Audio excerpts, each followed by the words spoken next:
Hi, good evening, guys. I hope you guys are well. I was supposed to wash my hair. I'm gonna actually wash my hair tomorrow because I'm actually really tired. But the reason why I'm gonna give you this word is because I received this word. This word connects to the word that I spoke about earlier. I'm actually going to attach the video to this video, but I want to be obedient because this is actually something urgent. This has something to do with the word I posted earlier today, but it also has something to do with an overnight miracle, an overnight breakthrough, okay? Whoever you are, you're already aware of this, okay? The Lord is going to bless you financially, but He's going to multiply you. And here's how He's going to multiply you.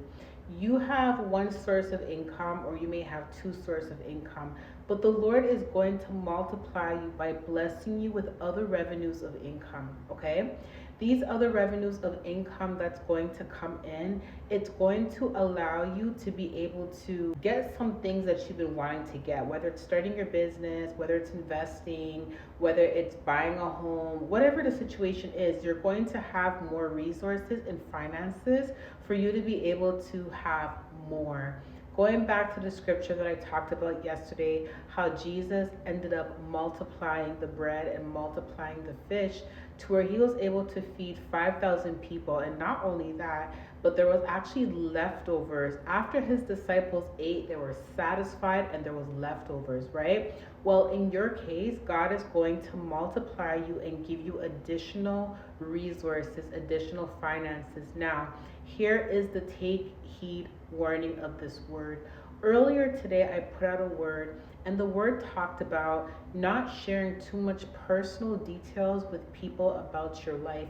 Yes, sometimes people may ask you questions about your life and say, how do you do this, or how do you do that, or how do you earn this income, or how are you able to afford this car or this home, or how are you able to afford your business, or how are you able to do this, right? And it doesn't hurt to share certain things with people. However, there are some things that are meant to be kept private. It's not everything that you have to share with people. People cannot sabotage and people cannot destroy what they don't know or what they don't know details about.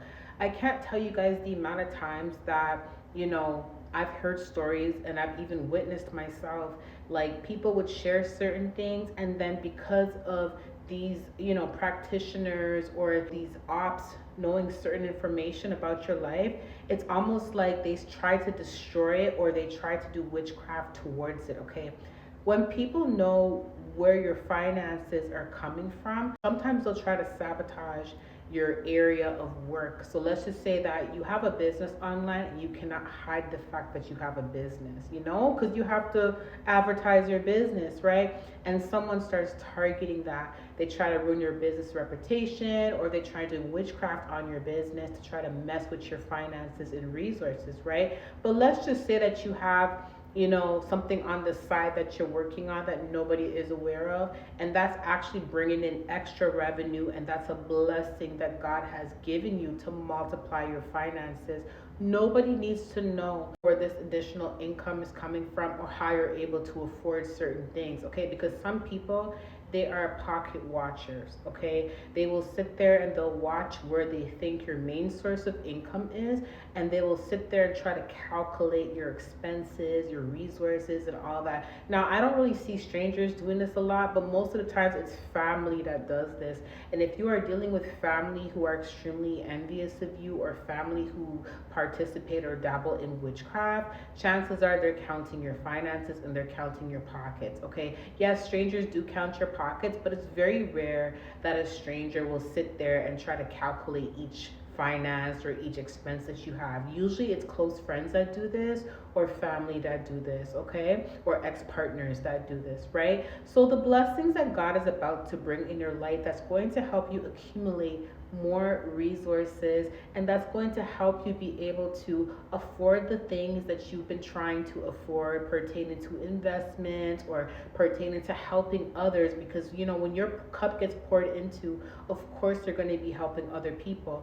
People don't need to know how you're achieving extra income or how you're receiving extra resources. That's nobody's business but yours and God, okay? So be careful when people come in. People are very sneaky. They know how to try to fish information out of you. So be very careful of monitoring spirits and people that try to come in and say, hey, I noticed that, you're doing a lot better, or I noticed that you've upgraded your home, or I'm noticing that you've launched a business, or you're doing this, you're doing that. How are you able to afford this? Where are you getting your money from? You don't need to tell people all that, okay? When God blesses you with these extra resources and these extra finances, keep that sacred. Nobody needs to know how you're receiving it, how you're getting it, okay? If it's not a business that you have to advertise online and you have to make it known that it's yours, keep that private. Learn to keep certain things that are valuable to you and certain blessings.